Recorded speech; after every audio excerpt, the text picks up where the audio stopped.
안녕하십니까? 제 이야기를 들어주시는 여러분께 고개 숙여 인사부터 드립니다. 저는 벌써 인생을 60년 이상을 살아온 여자로 제 기구하고 고달픈 인생 이야기 한번 시원하게 털어보고 싶어 이 자리를 빌리게 되었습니다. 인생은 짧게 보면 비극, 길게 보면 희극이라더니 제 인생이 딱 그렇더군요.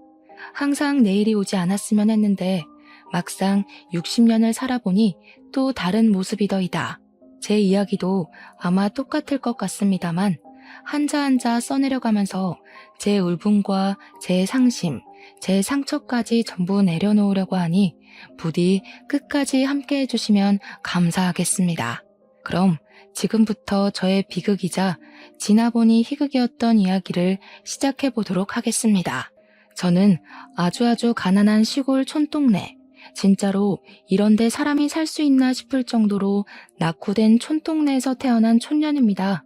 병원을 가려면 차를 타고 20분을 좁기 나가야만 했고 마을 사람들 모두 자급자족하는 생활을 하시던 분들이었습니다. 전기는 겨우겨우 들어오게 되었지만 도시가스 같은 건 당연히 상상도 할 수 없는 동네였고 LPG 가스를 쓰고 있었습니다. 그나마 나중 들어 길이 닦여 차도 들어올 수 있으니 전기도 가스도 신식으로 변경이 되었지. 그 전에는 아궁이에 불 피워서 떼고 촛불에 의지하고 그랬습니다. 제가 살던 집만 해도 초가 지붕이 얹어진 그런 곳에서 10대를 보냈으니 말입니다. 요즘은 남아있는 집도 없어서 사진이나 민속박물관 같은 곳에서만 볼 수 있는 지푸라기 엮은 초가집. 저는 정말 어려운 집안에서 자랐습니다. 가난에서 벗어나지 못하는 집안임에도 불구하고 우리 부모는 아이를 줄줄이 낳았고 맞이인 제 밑으로 딸린 동생이 셋이나 있었습니다. 막내 아들을 낳기 위해서 줄줄이 딸을 셋이나 낳았던 것이었습니다. 이름도 어찌나 성의 없이 지었는지 막순이, 순자, 끝순이, 그리고 막내 아들 정우, 이렇게 네 남매가 묵직하게 지냈었습니다. 딸들 이름에서부터 애정이 얼마나 없었는지 눈치가 있는 분들이시라면 딱 보고도 아시겠죠? 막순이는 막 낳은 딸, 순자는 다음이 아들이길 바라는 딸, 끝순이는 이제 진짜 끝이길 바라는 마음에서 지었다고 하시더군요. 딸들이 이름으로 받을 상처는 생각도 하지 않은 채 아들 하시면서 지었다고 자식들을 앉혀놓고 이야기를 하시며 막내 아들이 잘 돼야 집안이 살아나는 거라고 했습니다. 태어났을 때부터 자연적으로 시작된 차별이 나중에 들어서는 얼마나 심해졌을지 상상이나 가겠습니까? 먹는 것도 아까워 죽겠다는 세 딸들은 그저 아들을 키우기 위한 밑거름이 되어줄 인력 그 이상도 이하도 아닌 존재였습니다. 막내 아들이 태어나자마자 저희는 서툰 솜씨로 우는 아이를 달래야 했고 기저귀 하나를 갈지 못한다며 혼이 나야 했습니다. 그때 제 나이가 고작 5살밖에 되지 않았음에도 막내 동생을 보살펴야 한다는 어명을 받든 셈이죠. 저를 비롯한 동생들은 초등학교도 제대로 졸업하지 못한 채로 밭일을 나가야 했고 강원도 총구석답게 감자를 캐야 했습니다. 철이 되면 고사리를 캐기 위한 산을 뒤지고 더덕을 캐다가 삼이라도 발견하는 날에는 밭일에서 제외되고 저녁으로는 귀한 계란 프라이를 먹을 수 있었습니다. 평소에 막내 아들에게만 우리가 모은 쌈짓돈으로 산 고기 반찬을 주었고 저희들에게는 고기를 사면서 공짜로 얻어온 힘줄을 삶아주셨습니다. 얼마나 구차하게 살았는지 나열하자면 끝도 없고 그 어떤 불운한 사람과 비교해도 저를 이길 사람이 없을 거라 자부를 하죠. 그렇게 하루하루를 지친 몸을 이끌고 머리 닐 곳만 생기면 쏟아지는 잠을 이기지 못하고 잠들기를 몇 년. 제 나이가 18 꽃다운 나이가 되었을 때 저는 저보다 10살이나 많은 남자의 집으로 팔려가듯 시집을 가게 되었습니다. 그 당시 저희 시골은 정말 촌 중에서도 촌이라 20대 중반까지 결혼을 못하면 어딘가 하자 있는 놈이라는 취급을 받았었습니다. 다리를 전다거나 말을 제대로 하지 못한다거나 아니면 정신적으로 문제가 있는 남자들 빼고는 죄다 20살 초반에 결혼을 했거든요. 저는 꽤 먼 거리에 있는 타지까지 팔려가는 처지였고 남자 나이가 20대 후반이었으니 아무런 정보도 얻을 수 없어 얼마나 가슴을 졸였는지 모르겠습니다. 다짜고짜 부모님께서 이 남자랑 결혼을 해야 한다고 사진 한 장을 턱 내밀었을 때는 숨이 막히는 기분이 들었었죠. 저는 도망을 가고 싶은 생각을 했지만 실천하지는 못했습니다. 저에게 볼모로 딸린 여동생들이 있었으니까요. 제가 여기서 도망을 간다면 줄줄이 있는 동생들에게 그 자리가 주어질 테니 제가 희생하는 게 낫겠다는 생각이 있었습니다. 제 동생들이 저에게 도망을 가라고 했지만 저는 동생들에게 이 짐을 떠넘길 수 없다고 내가 갈 테니 너희들이라도 제대로 살아주라고 이야기를 했습니다. 그렇게 팔려가기 전날까지 동생들을 붙잡고 엉엉 울었고 눈이 퉁퉁 부어버린 저를 보며 부모는 저에게 얼굴 못나졌다며 화를 내셨죠. 결국 오지 않았으면 하는 그날이 찾아왔고 남편이 될 사람을 처음 봤을 때 저는 깜짝 놀랐습니다. 사지도 멀쩡하고 정신도 온전하고 말도 잘하고 듣는 것도 잘하는 정말 평범한 사람이었거든요. 이런 사람이 왜 나를 굳이 돈을 주고 사가나 하는 생각이 들어서 이상했습니다. 시댁 살림은 넉넉한 편이어서 우리 막내 아들 정우가 대학에 갈 수 있도록 공부도 시켜주고 등록금도 지원해주겠다고 했습니다. 남편은 충청도가 고향인 사람이었고 서천에서 고기잡이를 하는 집 아들이었습니다. 어떻게 물어물어 이 시골에 있는 저를 점치고 갔는지는 모르겠지만 아무것도 모르는 상태로 저는 시집을 가게 되었습니다. 막내는 워낙 집에서 귀한 대접을 받으니 그렇다 쳐도 둘째와 셋째가 참으로 걱정이 되었지만 타지로 나가는 건 처음인지라 제 처지 또한 무한히 걱정이 되었습니다. 아니나 다를까 처음 시집을 가서 합방을 하는데 남편이 힘을 영 쓰지 못하는 게 아니겠습니까? 이래서 28해를 지나고도 결혼을 못했구나 싶었습니다. 몇 번을 시도해도 합방은 잘 이루어지지 않았고 남편이 힘을 쓰지 못하니 당연히 아이가 생기지 않았죠. 그 시골 사람들에게 대를 잇는다는 것이 얼마나 중요한 일인지 아시는지요? 아이가 생기지 않는다는 이유로 저는 몰매를 맞는 대역죄인이 되어야 했습니다. 시모는 저에게 일도 제대로 하지 못하는 것이 아이까지 낳지 못한다고 아주 등신을 들여놨다고 화를 내셨습니다. 고기잡이 일이라도 도우라며 난생 처음 배를 탄 날에는 정말 아무것도 못하고 뱃머리에서 구역질만 정신없이 했습니다.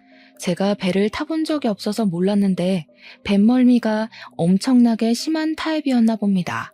정말 머리가 어지러워 두 다리를 딛고 서 있을 수가 없을 정도로 심하게 멀미를 했습니다. 저는 제 뱃속의 장기까지 토하는 줄 알았습니다. 일을 못하고 배 구석에 앉아 계속 빌빌거리고 있자 시모는 저를 한 대 두 대 손을 올리기 시작했고 나중에는 손만 번쩍 들어도 벌벌 떨게 되는 수준이 되었습니다. 저는 자아를 잃어버린 사람처럼 시키는 일만 곧이곧대로 해야 하는 로봇이 되었습니다. 식사를 차리라고 하면 밥을 하느라 정신을 놓고 청소를 하라고 하면 청소를 하고 노예 같은 생활을 하다 도저히 견디지 못하겠다는 마음을 먹게 되었죠.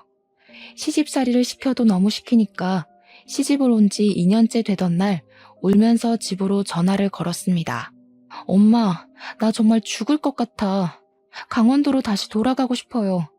제발 이 집에서는 나는 지나가는 개보다 못한 취급을 받는다고요.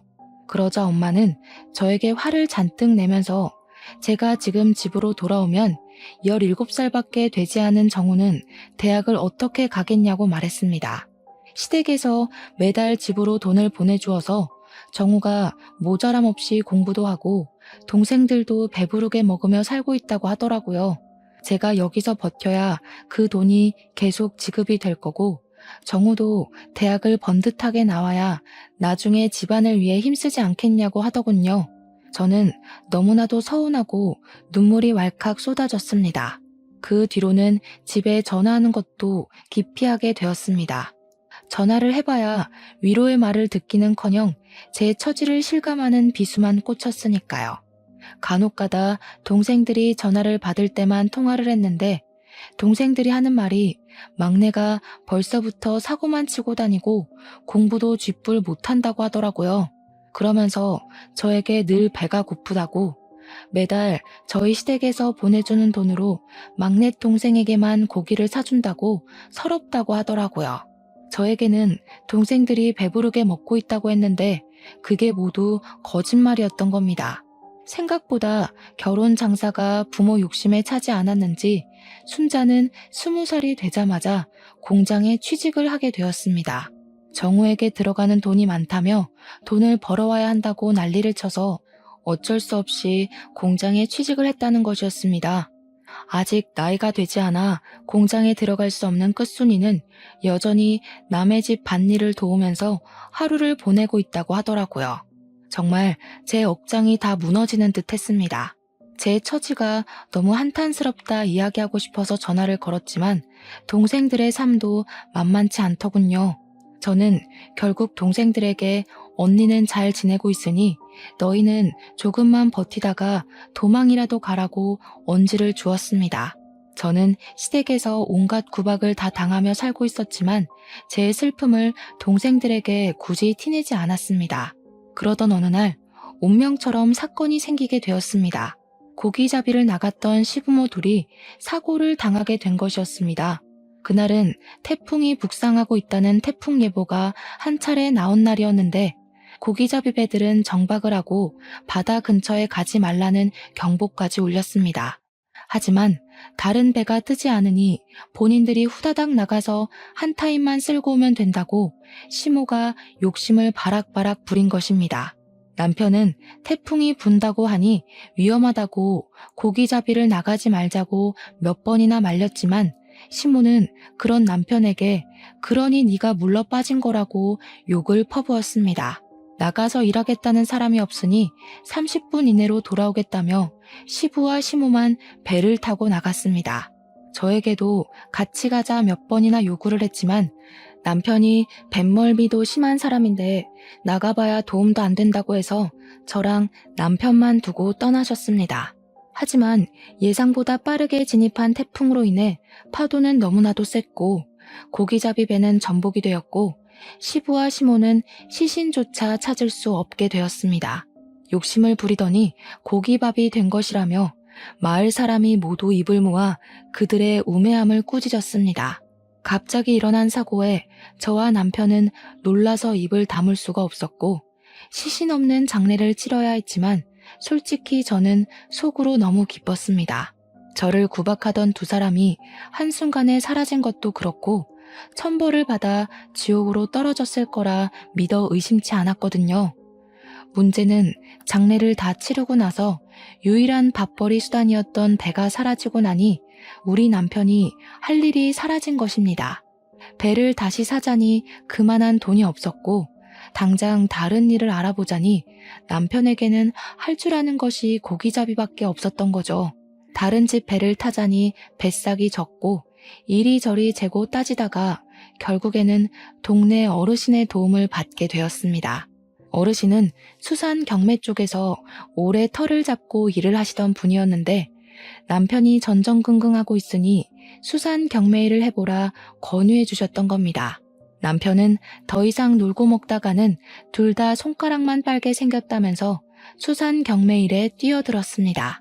남편에게는 수산 경매일이 뱃일보다 훨씬 적성에 잘 맞았는지 아주 빠르게 적응을 해가기 시작했습니다.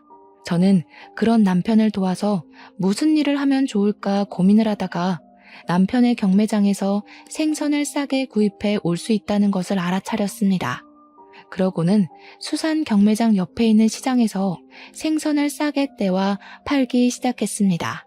처음에는 생선 눈깔이 정말 죽기보다 싫었는데 적응해 가니까 점점 괜찮아지더라고요.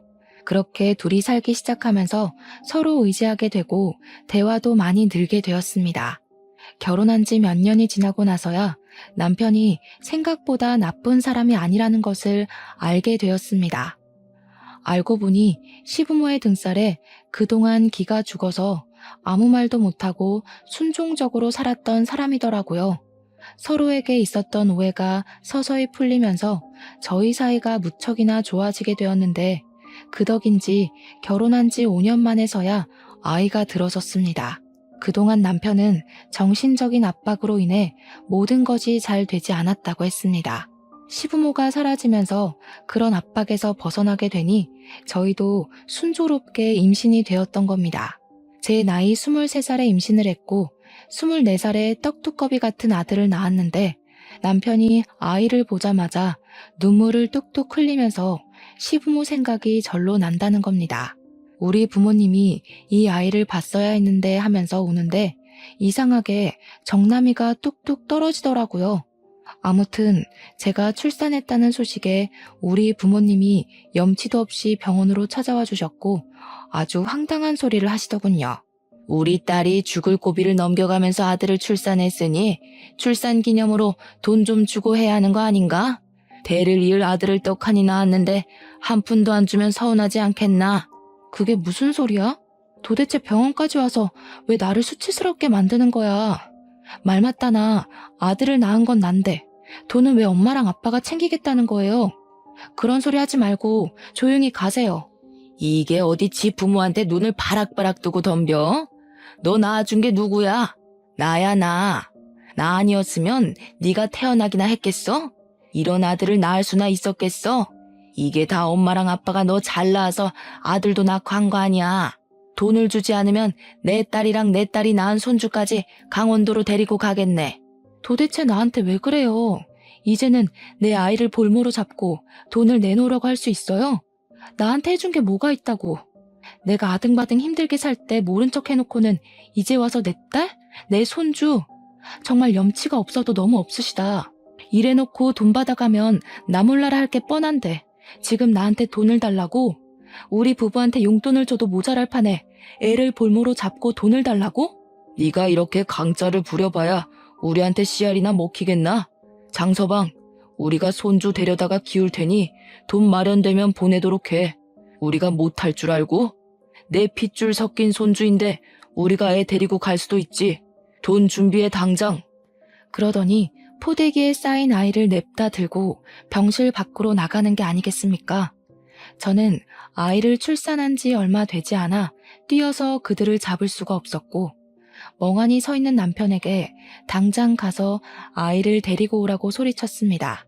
남편은 그제야 헐레벌떡 장인어른 장모님 하면서 저희 부모의 뒤를 쫓기 시작했지만 어찌나 발이 빠르던지 이미 건물 밖으로 나가고 없더군요.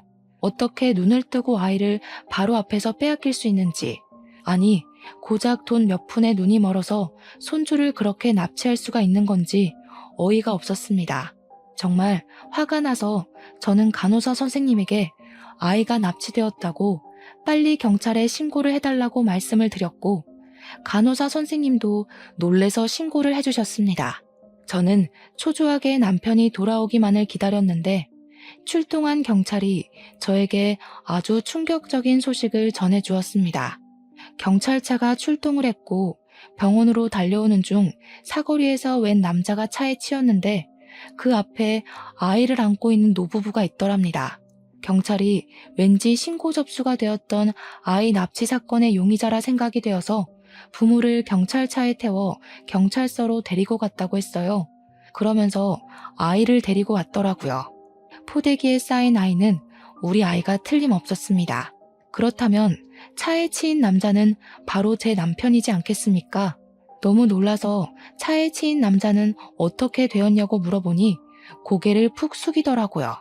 남편이 횡단보도 신호가 끝나갈 무렵 납치 용의자를 쫓기 위해 무단 횡단을 하다가 차에 치여서 지금 이 병원 응급실로 이송이 되었지만 사망을 했다고 하는 겁니다. 현장에서 즉사를 한 것 같다고 설명을 하는데 도무지 이게 꿈인지 현실인지 구분이 가질 않더라고요. 몇 번을 경찰을 붙잡고 지금 제 남편이 죽었다는 게 사실이냐고 물었는데 경찰은 계속해서 고개만 푹 숙이고 죄송합니다. 고인의 명복을 빕니다만 반복했습니다. 가족이라는 이유로 우리 부모는 풀려나게 되었고 아무런 처벌도 받지 않았습니다. 남편이 무단 횡단을 하다 사고를 당한 것이므로 남편의 죽음에 대한 죗값은 아무도 치르지 않았습니다. 갓 태어난 아기를 안고 엉금엉금 기어 장례식장을 내내 지키고 있는데 정말 꿈 같아서 눈물 한 방울이 나오지 않더군요. 장례식장에 뻔뻔하게 나타난 부모라는 사람들은 미안하다는 말 한마디 없이 국화꽃 하나 올리고는 사라지더라고요. 정말 천벌받아 마땅한 인간들이라는 생각이 머릿속에서 떠나지 않았습니다. 저는 졸지에 과부가 되고 남편의 장례식을 아픈 몸으로 끝마치게 되었죠. 그래도 최근에는 사이가 참 좋았었는데 참 서글퍼지더군요. 아무리 시집살이를 당하는 동안 제 편 한 번 들어준 적 없는 무심한 놈이었다지만 시부모가 돌아가신 이후에는 사이가 달라져 정이 붙었나 봅니다. 그렇게 원하던 아들까지 낳았는데 우리 아들 커가는 것 한번 지켜보지 못하고 이리 허무하게 떠날 줄 알았겠습니까? 남편을 바다에 뿌려주고 나서야 빈자리가 실감났고 우리 아들을 어떻게 키워야 할지 참으로 막막했습니다. 서러운 와중에 우리 부모가 다시 나타나서는 애까지 데리고 어디 가서 뭐 해먹고 살 거냐며 본가로 들어오라고 막무가내로 굴었습니다. 저는 아무런 힘이 남아있지 않은 상태였기에 그대로 끌려서 강원도에 틀어박히게 되었죠. 본가에 가서 딱 3일간 죽은 사람처럼 지내고 있으니 저에게 삿대질을 하며 정신 차리라고 돈을 벌어오라고 화를 냈습니다. 갓난아기를 업어 키우기도 모자란 시간에 돈을 벌어오라고 하루 종일 난리를 쳐대니 매일매일 지옥이 따로 없었습니다. 제가 서천에서 지내는 동안 둘째와 셋째마저 팔려가듯 시집을 가게 되었더라고요. 그들에게서 받은 돈으로 막내 아들 정우의 뒷바라지를 하고 있었는데 이놈이 대가리도 나쁜지 대학 시험에서 낙방을 하고 있었습니다. 재수를 한다, 삼수를 한다 하며 집안에 있던 돈은 다 털어가더니 결국에는 계속된 실패에 술독에 빠져 살고 있더라고요. 우리 부모는 그때에도 정신을 차리지 못하고 술을 퍼먹는 아들의 술값을 대주고 있었습니다. 저는 결국 이 집안의 생계를 책임져야만 했고 우리 아들에게 먹일 분유값이 필요했기에 매일같이 밭일을 나가 하루 일당을 벌어오게 되었습니다. 아기가 차라리 조금만 더 컸어도 공장에 취직이라도 할 텐데 아직 너무 아기라 떼어놓고 10시간씩 일을 하는 건 무리였습니다. 그렇게 악착같이 버텨가며 1년을 보내고 우리 아들이 돌이 되었을 무렵 정우는 4번째 대학 입학시험에서 낙방을 했습니다. 그러자 그렇게 믿어 의심치 않던 우리 부모도 정우에게 막말을 쏟아부으며 탓을 하더라고요. 에라이 돌대가리야. 여태까지 너 공부시킨다고 쏟아부은 돈이 얼마인 줄 알아? 그 돈이었으면 우리 아파트 샀다. 다 썩어 빠진 집에 살면서 네 뒷바라지를 그렇게 했으면 떡하니 대학 붙어서 의사가 되어야지. 허구한 날 술만 처먹고 공부는 하지도 않고. 그래서 어떻게 의사가 돼서 우리를 호강시켜줄 셈이냐? 그 말에 동생은 엄청나게 화를 내며 집안을 뒤집어 엎기 시작했습니다. 정말 고래고래 소리를 지르며 집안 집기를 다 던지는 바람에 우리 아기가 깨서 엉엉 울기 시작했죠. 내가 언제 의사가 되겠다고 했어? 그게 다 엄마 아빠 욕심이었지. 나는 그냥 대충 살다 대충 죽으려고 했다고. 그리고 술값 대준 게 언젠데? 언제는 나보고 스트레스 풀 겸 술이나 마시라더니 왜 이제 와서 딴소리야? 내가 언제 의사한다고 했어? 그리고 애새끼는 왜 이렇게 울어대는 거야? 정신사납게. 이딴 집구석에서 공부를 하라고? 퍽이나 되겠다. 우리 아이가 엉엉 우니 부모도 정우도 애 때문에 정신사납다며 화를 냈고 저는 그 밤늦은 시간에 아이를 업고 밖으로 나왔습니다. 애를 달래서 잠이 들면 다시 집으로 조용히 들어가 몸을 뉘어야겠다 생각하며 애를 업고 동네를 한 바퀴 두 바퀴 돌기 시작했죠. 자꾸만 히끗히끗하며 우는 아들 녀석 때문에 저는 2시간 동안 쉬지 않고 마을을 걸으며 돌아다녀야 했어요. 겨우겨우 잠이 든 기색이 보이자 집으로 슬슬 걸어가고 있는데 웅성웅성 사람들이 몰려드는 소리가 들려서 뭔가 싶었죠. 그런데 글쎄 낡은 나무에 지푸라기가 얹어져 있던 썩어 빠진 우리 집이 활활 불타고 있는 게 아니겠습니까? 저는 너무 놀라서 아이를 업고 있다는 것도 까먹고 다리에 힘이 풀려 그 자리에 주저앉고 말았습니다. 총구석에서도 아주 구석진 곳에 덜렁 있던 집이라 다른 집에는 피해가 가지 않았지만 그만큼 소방차가 들어오는데 시간이 오래 걸렸습니다. 겨우겨우 불을 끄고 소방관들이 들어가서 사상자가 있나 살피고 있는데 글쎄 불에 탄 시신 3구가 나왔다는 겁니다. 불에 새카맣게 타버려서 신원 확인을 하려면 오래 걸릴 것 같다고 하는데 제가 우리 부모와 막내 동생 같다는 이야기를 했습니다. 그러자 주변에서도 너도 나도 증언이 이어지기 시작했습니다. 다 깨부수는 소리가 났다. 너 죽고 나 죽자 하는 소리를 들었다. 하도 시끄러워서 찾아오니 불이 났더라. 원래 저 집 아들이 술 먹으면 개가 되는데 오늘 저녁쯤에 술병 4-5개 들고 집에 가는 걸 봤다. 지 부모 맨날 죽이겠다고 협박도 했잖아 하는 증언들이여. 늦은 밤이라 조용한 산골 마을에 모든 소리가 울려 퍼졌나 보더라고요.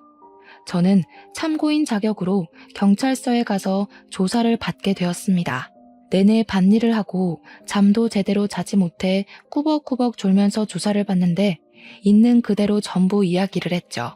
동생이랑 부모가 다투는 소리에 애가 깨는 바람에 어쩔 수 없이 다시 재우려고 밖으로 나왔다고요. 처음에는 제가 나가고 얼마 있지 않아 사고가 나서 그런지 저도 용의자로 올라갔었는데 제가 애를 안고 마을을 내내 돌았고 딱히 협의점을 찾을 수 없는지 풀어주더라고요. 저는 모든 게 까맣게 타버린 집으로 돌아가 아무것도 건지지 못하고 오갈 곳 없는 신세가 되었습니다. 그러던 도중 남편이랑 저랑 살던 전셋집이 생각이 났습니다. 부랴부랴 부모 손에 이끌려 강원도로 오느라 짐도 빼지 못하고 전세 기간도 남아있던 그 집 말입니다. 전셋집에 찾아갔더니 다행히도 집주인분께서 다음 달에 전세가 만료된다고 하시면서 재계약을 할 거냐고 저에게 물어보시더라고요. 세간 살림에도 먼지가 쌓여있긴 했지만 그럭저럭 다들 쓸만한 수준이었습니다.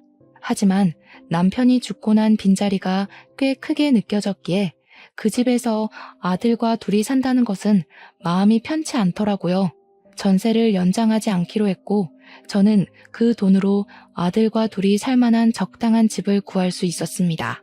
은행에 가서 이것저것 정리하고 이사 준비를 다 한 뒤 아들과 새 집에 들어가서 어떻게 살아야 하나, 뭘 해야 하나 막막해하던 순간 모르는 번호로 전화가 걸려오더군요. 우리 부모의 사망보험금을 수령하라는 전화였습니다. 수익자가 막내동생 이름으로 되어 있었는데 막내동생까지 같이 하늘로 가버렸으니 남은 가족이 수령을 해야 한다는 이야기를 들었습니다. 저는 시집간 2 동생들과도 겨우겨우 연락이 닿았고 부모님의 사망보험금을 수령해서 동생들과 정확히 3등분으로 나눴습니다. 그렇게 나누고 나니 수중에 3천만 원 정도 되는 거액이 생기더라고요. 처음부터 끝까지 도움이 안 된 부모였지만 죽고 나서 돈이라도 챙겨주니 감사하더군요. 동생들과 돈을 나누며 우리 부모는 천벌 받은 거라고 아들이랑 같이 하늘나라에 가서 오순도순 살라며 낄낄거리고 헤어졌습니다. 그렇게 예상하지 못했던 보험금을 수령하고 나니 우리 남편의 사망보험금은 없었나?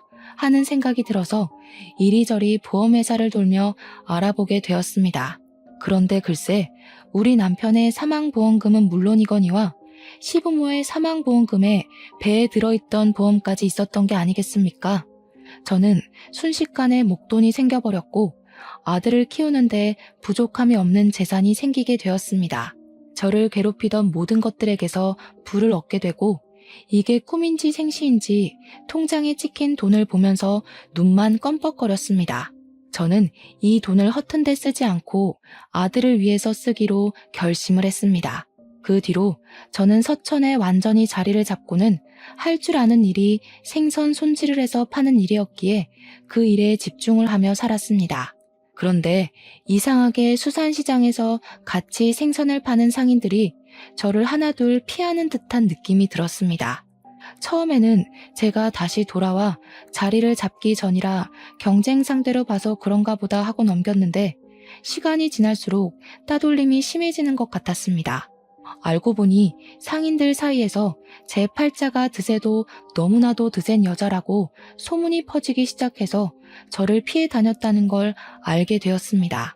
저 여자 말이야, 생긴 건 조용조용하게 생겨서 팔자가 드세도 굉장하게 드세다면서 시부모도 죽고 남편도 사고로 가버리고 거기다가 지 부모의 동생까지 불타 죽었다던데? 그러니까 말이야. 시부모는 물에 빠져 죽고 남편은 교통사고로 죽어 지 부모는 불타 죽어. 아주 삼박자 제대로지 뭐야? 저렇게 기구하고 드센 팔자랑은 가까이 가면 기빨려서 안 되는 거 알지? 또 어찌 알아? 우리까지 큰일 날지. 그런 이야기가 돌고 돌아 결국에는 제 귀에까지 들어오게 된 것이었습니다. 저는 제 아들을 데리고 생선 장사를 하고 있었는데 우리 아들이 그 말을 들을까 무섭기도 하고 화도 나고 했습니다. 결국에는 저를 앞에 두고서 속닥속닥 들리게 말을 하는 상인들에게 버럭 화를 냈습니다. 나에 대한 뒷말을 왜 그렇게들 하고 다니는 겁니까? 누가 들으면 제가 물에 빠뜨리고 사고 내고 불 지른 줄 알겠소. 저는 그때부터 아들을 지켜내겠다는 엄마의 마음으로 상인들을 피하지 않고 맞서 싸우기 시작했습니다. 그들은 무리지어 다녔고 저는 혼자 싸워야 했기에 자연스럽게 저는 수산시장에 고립된 여자가 되어버렸습니다. 저에게 손가락질을 하며 저렇게 기가 세니 주위에 나만 아는 사람이 없다고 하더라고요. 무슨 소리까지 들었는지 아십니까? 다들 그렇게 죽었으니 이제 하나 남은 자기 아들은 목매고 죽겠네 하더라고요. 그 말을 듣고 참을 수 있는 엄마가 있을까요? 아니, 참으면 그게 병신이지 사람이겠습니까? 저는 그 말을 한 상인에게 생선 내장을 던지면서 바락바락 화를 냈습니다. 그러고는 더 이상 이런 모욕을 견디며 일을 할 자신이 없어서 가게를 접어버렸습니다. 그 뒤로는 서천 어디를 가도 저를 손가락질한다는 듯한 기분이 들어서 아들을 데리고 머나먼 부산으로 이사를 오게 되었습니다. 그렇게 부산에 정착을 하고 20년이 넘는 세월을 보냈고 아들은 당당하게 부산에 있는 회사에 취업까지 하게 되었습니다. 저는 부산에서 작은 국밥집을 차려서 장사를 하고 있었습니다. 아들은 부산에 있는 대기업 공장에서 일을 하고 있었고요.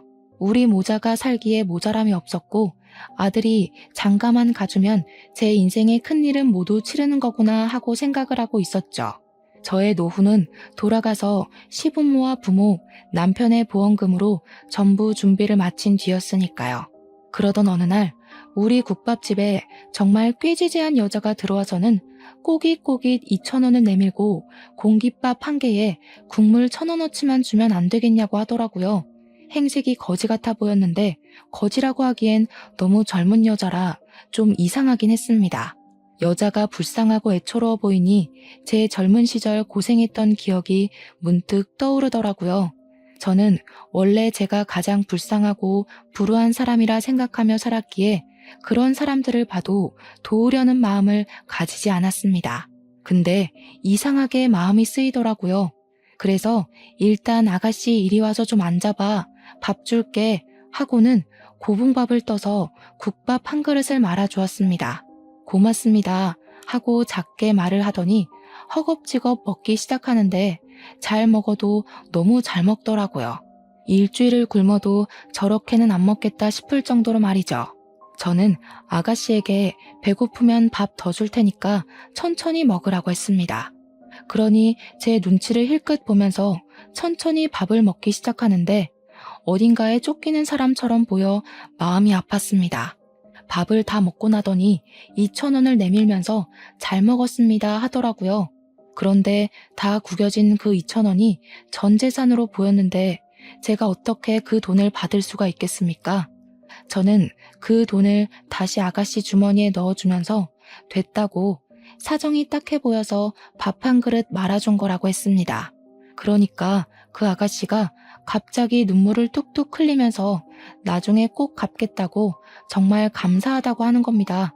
순간 느낌이 싹 들어오는데 이상하게 이대로 그냥 보내면 안 될 것 같더라고요. 아가씨, 혹시 어디 일할 곳 있어? 아니요. 그러면 혹시 우리 가게에 직원 하나 구해보려고 하는데 아가씨가 일해볼래? 내가 월급은 많이 못 줘도 밥은 꼬박꼬박 줄 수 있어. 당장 어디 일할 데 없고 갈 데 없으면 우리 가게에서 한번 일해봐. 그러니까 조심스럽게 정말 자기가 이곳에서 일을 해도 되겠냐고 묻더라고요. 당연히 된다고 마침 잘 됐다고 했습니다. 그러고는 그 아가씨 손에 5천 원을 쥐어주면서 그 꼴로는 왔던 손님도 나가게 생겼으니 일단 목욕탕에 가서 씻고 오라고 했습니다. 5천 원을 들고 도망을 간다면 그냥 거지한테 적선한 셈 치자 하고 마음을 먹었는데 한 3시간이 지나니까 뽀얗게 씻고 나타났더라고요.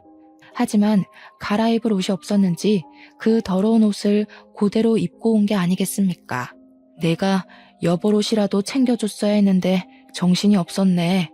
저희 가게에는 제가 아침부터 일찍 나와 육수를 우려내고 쉴 공간이 필요해서 마련해둔 작은 쪽방이 하나 있었습니다. 거기에 옷까지 몇 벌을 두고 땀이 나면 갈아입고 했었는데 그 옷이 생각이 나서 아가씨에게 하나 건네주었죠. 제가 입던 옷이라 조금 촌스럽긴 했어도 워낙 곱게 생긴 아가씨라 그런지 그럭저럭 잘 어울리더라고요. 저에게 친절을 베풀어 주셔서 감사하다고 하는데 다른 건 몰라도 심성은 참 고운 것 같았습니다.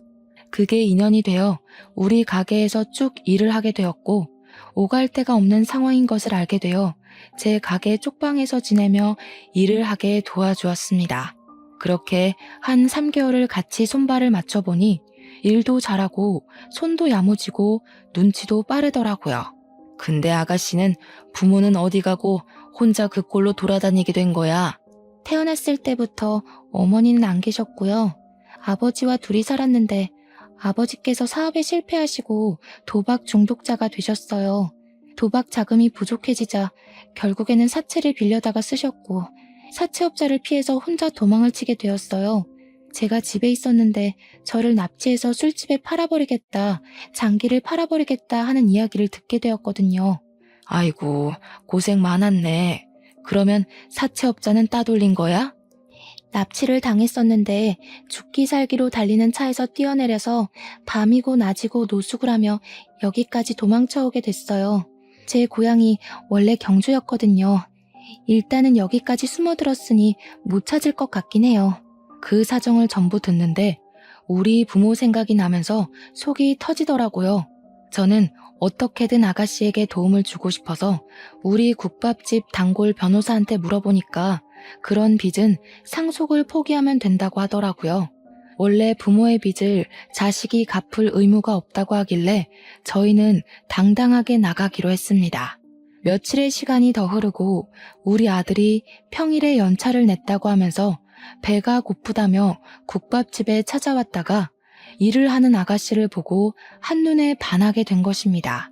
이놈의 자식이 제가 도와주라 할 때는 피곤해서 못하겠다고 한 번을 안 오더니만 퇴근하면 와서 설거지를 돕질 않나 스스로 나서서 바닥 청소를 하질 않나 아주 계산대 앞에 서서 아가씨가 일하는 걸 빤히 지켜보고 있더라고요.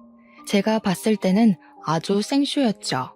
제가 기가 차서 제가 가게 문을 닫으면 아가씨가 쪽방에서 잠을 자니 밖에 걸쇠는 따로 닫지 않았어요. 혹시 아가씨가 밖에 나가야 할 일이 생길지 모르니까요. 집에 가자고 아들을 불러내니 가게에서 한잔하면 안 되냐고 슬쩍 눈치를 보길래 혀를 끌끌 찼죠. 아가씨 같이 한잔하자 하면서 셋이 술판을 벌였는데 뭐가 그리 궁금한 게 많은지 아들이 아가씨한테 이거저거 막 물어보더라고요. 부담스러울 수도 있을 텐데 했는데 아가씨도 우리 아들한테 관심이 있긴 한 건지 곧잘 대답을 하더라고요. 늙은이가 빠져줘야 할 일이 생겨도 생기겠다 싶어서 너네 둘이 마실 만큼 잘 마시고 문단속 잘하고 내일 보자 하고는 집으로 돌아왔습니다. 근데 참 일은 예상치 못할 때 터지더라고요. 몇 개월간 아가씨를 추적했던 사채업자가 가게를 어찌 찾았는지 그날 딱 들이닥친 겁니다. 제가 돌아온 줄 알고 아들이 문을 열었는데 사채업자가 떡하니 들어와서는 아가씨를 끌고 가려고 한 거죠. 막으려던 아들이 밀려서 넘어졌고 벽에 부딪히면서 글쎄 가벼운 뇌진탕 증세가 찾아온 겁니다. 건너편에서 24시간 국수 장사를 하던 국수집에서 바로 경찰에 신고를 해줬고 근처에 있던 경찰이 바로 출동을 해서 다행히 현장에서 바로 사채업자가 체포되었습니다. 아가씨가 끌려가지 않겠다고 길거리에서 내내 반항을 한 덕에 시간을 끌었던 덕에 경찰이 출동할 때까지 버틸 수 있었던 거였습니다. 제가 자다가 연락을 받고 벌떡 일어나서 경찰서에 갔더니 아가씨 얼굴이 아주 말이 아니더군요.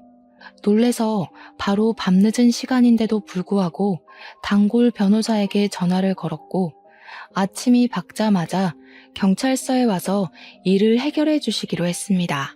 저는 아들이 실려갔다는 병원으로 자리를 옮겼고 처치를 다 받은 아들이 자기는 멀쩡하다고 하더라고요. 가벼운 뇌진탕이라 며칠 머리가 울릴 수는 있는데 다른 곳에 이상은 없다고 퇴원해도 된다고 하길래 아들과 집으로 돌아왔습니다. 우리 아들까지 잘못됐으면 정말 상상도 하고 싶지 않았습니다. 아들이랑 같이 경찰서에 가니 사건 조사가 거의 끝난 것 같더라고요. 사채업자는 불법적인 일을 수도 없이 벌인 나쁜 놈이었고 심지어 아가씨네 아버지까지 볼모로 잡고 있었습니다. 합의할 거냐고 묻는데 법대로 처리해달라고 강경하게 대응을 했습니다. 나중에 그 아버지란 작자도 풀려나서 아가씨를 염치도 없게 찾아왔는데 아가씨가 아주 강경하게 말을 하더라고요. 당신을 가족이라고 생각하지 않기로 했어요. 저는 도대체 무슨 죄가 있어서 이런 일을 당해야 해요? 계속해서 도박을 하던 술을 마시던 이제 우리는 남처럼 지내요. 연락도 하지 마시고 조용히 살다 조용히 죽으시라고요. 저한테 피해 오지 않게 해주시고 앞으로 절대로 저 찾아오지 마세요. 아버지란 작자가 양심은 있는지 그 길로 뒤도 돌아보지 않고 떠나더군요. 마음의 빈자리는 우리 아들과 제가 채워주기로 결심했습니다. 그렇게 1년이라는 시간이 더 흐르고 아가씨라고 부르던 여자는 저의 며느리가 되었습니다. 우리 아들이랑 그렇고 그런 기류가 흐른다는 건 알고 있었고 손도 야무지고 싫은 소리 한 번 없이 그쪽 방에서 일하면서 지내는 게 기특하단 생각은 했으니까요. 사채 일도 잘 해결이 되었고 그 사채업자는 결국 다른 건에서 수배가 내려진 상태인 게 밝혀져 감옥에 들어가게 되었습니다. 변호사 비용은 제가 모아두었던 돈에서 빼서 주었고 며느리는 제게 평생 갚겠다고 했습니다. 결혼해서 효도하겠다는 둘을 막을 방법도 딱히 없었고요. 사실 막을 생각조차 없었습니다. 저는 우리 며느리가 아주 똑부러진 아가씨라고 생각하거든요. 둘은 결국 평생을 함께할 가족으로 엮였고 여전히 저와 며느리가 국밥집을 운영하고 있습니다. 아, 결혼하고 얼마 지나지 않아서 사돈 어른이 급성 알코올 중독으로 사망했다는 소식이 들려왔습니다. 장례는 아주 간소하게 치렀고 며느리는 모든 상속을 포기함으로써 빚을 청산했습니다. 더불어 이제 자유가 되었으니 우리는 이제 아무 걱정 없이 여생을 행복하게 살기로 했습니다. 남 괴롭히고 죄를 짓고 살면 고스란히 천벌을 받는다는 걸 누구보다 경험으로 알게 되었습니다. 저는 그런 짓은 하지 않고 사는 게 목표랍니다. 아직까지 잘 지키고 있으니 여러분들에게도 당부하고 싶습니다. 남에게 상처를 주면 돌아온다는 말을요. 여러분들도 항상 남을 돕고 행복한 나날들만 가득하시길 기원하면서 제 사연 들어주셔서 정말로 감사드립니다.